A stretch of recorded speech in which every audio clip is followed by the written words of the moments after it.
নমস্কার, আমি প্রশংসা সাহা। আমি একটি কবিতা আবৃত্তি করব। কবিতার নাম হাত। লিখেছেন বিশ্বকবি রবীন্দ্রনাথ ঠাকুর। কুমোর পাড়ার গরুর গাড়ি, বোঝাই করার কলসি হাড়ি, গাড়ি চালায় বংশী বদন, সঙ্গে যায় ভাগ্নে মদন।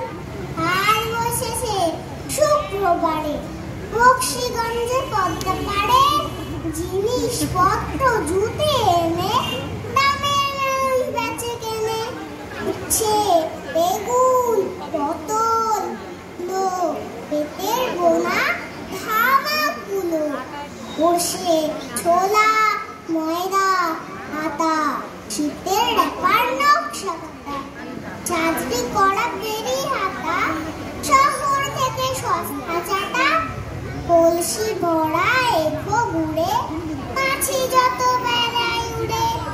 ঘরে রাতি নৌকো বেয়ে আনলো গাতে চাষির মেয়ে, অন্ধকানায় পথের পরে গান শুনিয়ে ভিক্ষে করে। পাড়ার ছেলে স্নানের ঘাটে জল ছিটিয়ে সাঁতার কাটে। নমস্কার।